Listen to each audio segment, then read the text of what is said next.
ও যে মানে না মানা রবীন্দ্রসঙ্গীতটি আমাদের সবারই খুব পরিচিত। আমাদের জীবনের প্রতিটা ক্ষেত্রে রবি ঠাকুরের গান ওতপ্রোতভাবে জড়িয়ে আছে। গানটির প্রথম লাইন থেকে হয়তো কবি এটাই বোঝাতে চেয়েছেন, বারণ না শুনে এগিয়ে যাওয়ার জন্যই আজ সম্পর্কে দূরত্ব তৈরি হয়েছে।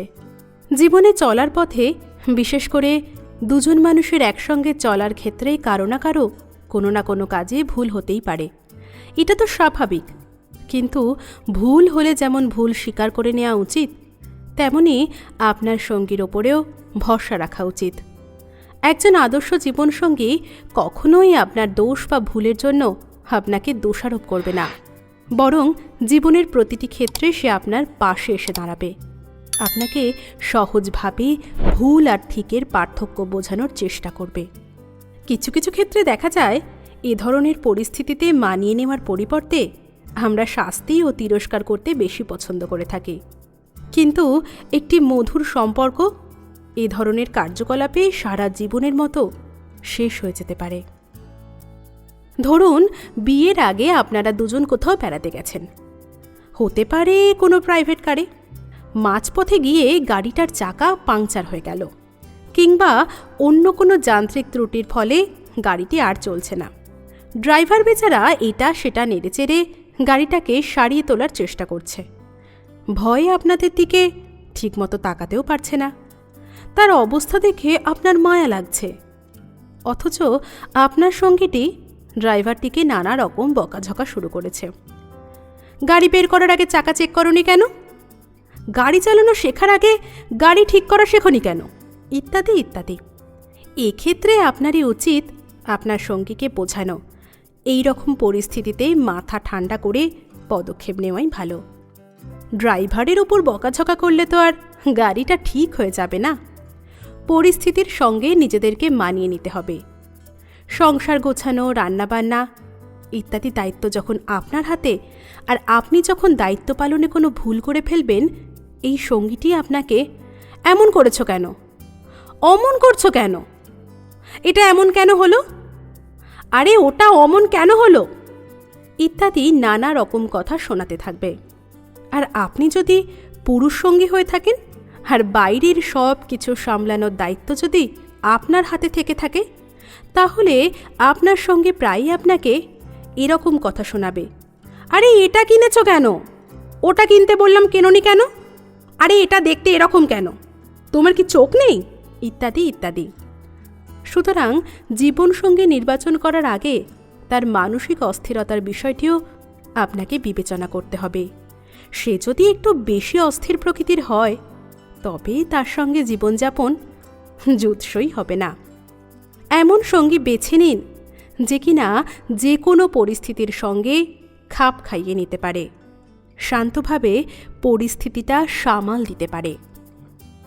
একটা সম্পর্ক যতটা না ভালোবাসার ওপর নির্ভর করে, তার থেকে অনেক বেশি নির্ভর করে পারস্পরিক শ্রদ্ধাবোধের ওপর। জীবনসঙ্গী বেছে নেওয়ার আগে তাই এই শ্রদ্ধাবোধের ব্যাপারটা নিশ্চিত করা জরুরি।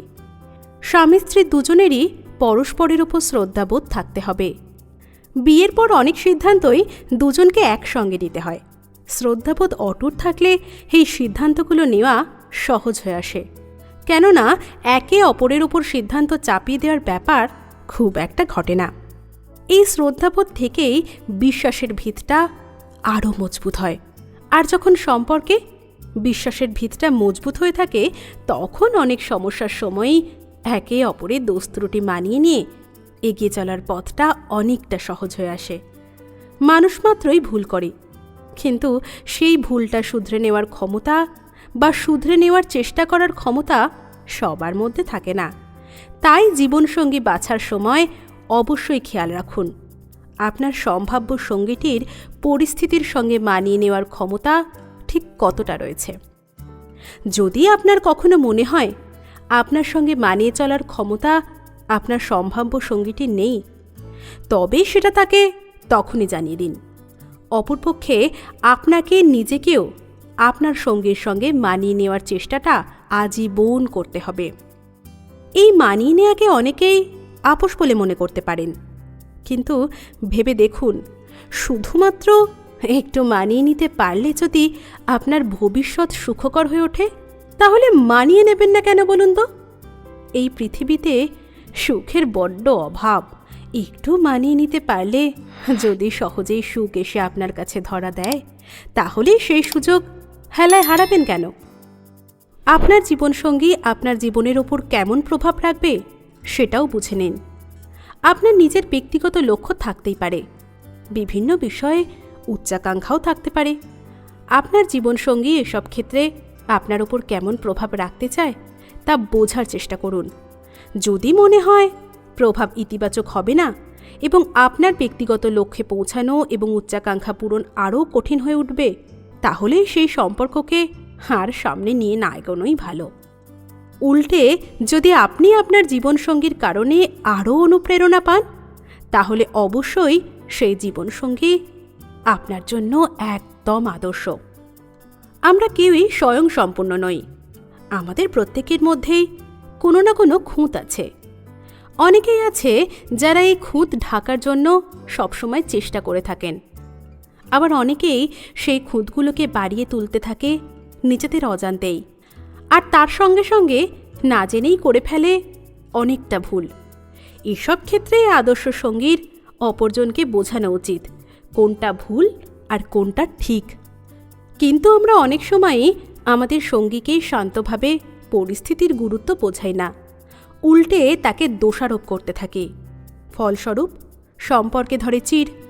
কিন্তু আমরা যদি প্রত্যেকেই একটু সাবধানী হয়ে নিজেদের সঙ্গীর কঠিন সময় পাশে দাঁড়ানোর চেষ্টা করি, তবে কিন্তু পরিস্থিতি এতটা জটিল রূপ নেয় না। সামান্য একটু মানিয়ে নেওয়ার ক্ষমতা থাকলেই অনেক সম্পর্ক যুগ যুগ ধরে সুখে এবং শান্তিতে টিকে থাকে। তাই জীবনসঙ্গী নির্বাচনের ক্ষেত্রে সম্ভাব্য সঙ্গীর ছোটোখাটো ভুলগুলোকে মানিয়ে চলার ক্ষমতা থাকা খুবই জরুরি। অমরসঙ্গী হওয়ার তাগিদ দিলে রোম্যান্টিকতার বাড়াবাড়ি হবে, তবে একটু বেশি হলে ক্ষতি কি? সফল ও ভালো জীবনসঙ্গী সবারই চাওয়ার থাকে। সঙ্গী রোম্যান্টিক হবে, আমার সব কথা বুঝবে, দারুণ সুন্দর সময় কাটাবো। প্রত্যেকেই ভাবেন তার সঙ্গী তাকে ঘিরে নতুন জীবন রচনা করবে, জীবন কাটাবে, তার রাজ্যে তিনি একাই রাজত্ব করবে। এখানে অন্য কেউ তার ভাবনায় প্রকাশ্যে ফেসবুক অথবা মোবাইলে কাজে অকাজে ভাগ বসাবে না। দুজনের পারস্পরিক মুগ্ধতা যেন সারা জীবন থাকে। মার্কিন লেখক মিগনন ম্যাকফলিন যেমনটা বলেছেন, দায়িত্ব দুতরফেরই। সম্পর্ক হবে এরকম, এক জীবনে বারবার প্রেমে পড়া চাই। একে অপরের প্রতি শুধু তো দায়িত্ববোধ না, পরস্পরের প্রতি মুগ্ধতা না থাকলে ভালো সঙ্গী হয়ে ওঠা দুষ্কর। আগে থেকে পরিচয় না থাকলে পারিবারিক সম্বন্ধ করা বিয়েতে আর একটু কাঠখড় তো পোড়াতেই হয়। মার্কিন দুদে মঞ্চকর্মী রবার্ট ব্রোল্ট বলছেন, সংসার রঙ্গমঞ্চে দুজনকে হতে হবে দুজনার পার্টনার। ভালোবাসার প্রশ্নে সারা পৃথিবীর বিরুদ্ধে দরকার এক কাট্টা হয়ে লড়াই। আপনার সঙ্গীর আগ্রহের দিকটায় নজর দিন, তাকে উৎসাহ দিন। দেখবেন সেও আপনার প্রতি তার সাহায্যের হাত বাড়িয়ে দিয়েছে। যেমন পড়াশোনা করা, বছরে অন্তত একবার বেরিয়ে আসা, কোনো সামাজিক সচেতনতামূলক কাজ করা, সিনেমা দেখা ইত্যাদি। আবার কেনাকাটাও হতে পারে। একদিন না হয় গেলেন সঙ্গীর সঙ্গে। অন্যের দোষ খুঁতগুলো হিসেব না করে সঙ্গীর ইতিবাচক দিকগুলো খুঁজে বের করুন, আর সেগুলোর প্রশংসা করুন অব্যাহত। ঝগড়া নয়, আলোচনায় যে কোনো সমস্যা সমাধান করার চেষ্টা করুন। আমার ব্যক্তিগত মতামত হলো, যে ব্যক্তি আপনাকে সম্মান করে না, সে আপনাকে কখনো ভালোবাসতে পারবে না। একে অপরের মূল্যায়নের মাধ্যমে একটি সম্পর্ক সুখের হয়ে ওঠে। তাই বিয়ের আগেই আপনি যাকে জীবনসঙ্গী করতে যাচ্ছেন, সে কেমন মানসিকতার অধিকারী এবং বিপরীত লিঙ্গের প্রতি তার মনোভাব কেমন, তা অবশ্যই বিচার করে দেখুন। বর্তমান সময়ে এমন অনেক ছেলে পাওয়া যায় যারা মেয়েদের উপভোগ করার বস্তু ব্যতীত আর কিছুই ভাবে না। আবার এমন অনেক মেয়ে আছে যারা পুরুষ জাতিটাকেই সহ্য করতে পারে না। দেখুন, বলতে বাধ্য হচ্ছি, এই দুই ধরনের মানুষ নির্বাচন করাটা চরম একটা ভুল সিদ্ধান্ত। কাউকে পছন্দ না হলে তৎক্ষণাৎ বিয়ের সিদ্ধান্ত নেবেন না। কিছুটা সময় নিয়ে সমস্ত বিষয়গুলো যাচাই করুন। সম্ভাব্য সঙ্গীকে পুরোপুরি না হলেও যতটা সম্ভব বোঝার চেষ্টা করুন। বিয়ের আগে একটা বন্ধুত্বপূর্ণ সম্পর্ক তৈরি করুন তো। তারপরে সব কিছু মিলিয়ে ভালো মনে হলে তখনই না হয় বিয়ে করবেন। আর একটা গুরুত্বপূর্ণ ব্যাপার, আশা করা উচিত নিজের কাছে, অন্যের কাছে নয়। অন্যের কাছে আমরা যা আশা করি তা প্রত্যাশা। প্রত্যাশা যত বেশি হবে, কষ্ট পাবার সম্ভাবনাও তত বেশি। প্রত্যাশা কম হবে আর কষ্টও কম হবে। এই জন্যই তো বলা হয় প্রত্যাশাহীন জীবন স্বর্গের মতন। একেবারেই প্রত্যাশা করব না এমনটা নয়। পাশের প্রিয় মানুষটার মন, সামর্থ্য, সময় বুঝে প্রত্যাশা করা উচিত। একজন কাছের মানুষের প্রত্যাশা নিয়ে উক্তি, আমার এখন কোনো প্রত্যাশা নেই, আমি খুব ভালো আছি। তাই যখন অনেক প্রত্যাশা ছিল তখন অসুখী ছিলাম। প্রত্যাশা আর ভালোবাসা একে অন্যের সঙ্গে ওতপ্রোতভাবে জড়িত। এই ভালোবাসা শব্দটার অর্থ অনেকটা ব্যাপক। এর সংজ্ঞা আছে শত শত। আমি ওসব দিকে যাব না, কারণ ভালোবাসার কোনো ডেফিনেশনই আমার মাথায় ধরে না। দুর্বল চিত্তের মানুষ হয়তো মনে মনে ভাবে, আর দেখব না স্বপ্ন, আর আশাও করব না। স্বপ্ন দেখা কমতে থাকে, কিন্তু শেষ হয় না একেবারে। স্বপ্ন দেখা শেষ হবার নয়। আশা কি কখনো শেষ হয়? কষ্টে ভেঙে ছুড়ে যাওয়া মানুষটিও ভাবে তার কোনো আশা নেই। তবে সত্যটা হলো, কাঙ্ক্ষিত স্বপ্নের কাছে পৌঁছাবার মনের কোনো এক কোনায় একটুখানি আশা তার থেকেই যায়। কেন শেষ হয় না আশা বলুন তো? কারণ মানুষ জীবনকে ভালোবাসে। নিজের যোগ্যতা, সামর্থ্য ও পারিপার্শ্বিকতা ইত্যাদির সঙ্গে জুড়ে থাকতে হয়। যদি নিজের সামর্থ্য অনুযায়ী আমরা আমাদের জীবনসঙ্গী খোঁজার কাজটি চালিয়ে যাই, তবেই একদিন না একদিন সঠিক জীবনসঙ্গীর দেখা মিলবেই মিলবে। আর তখন দেখা যাবে যে আমাদের জীবনসঙ্গী আমাদের প্রত্যেকটি চাহিদা বা প্রত্যেকটি আদর্শকে যথেষ্ট গুরুত্ব নিয়েই নিজের জীবনের একটি অঙ্গ হিসেবে গড়ে তুলছে।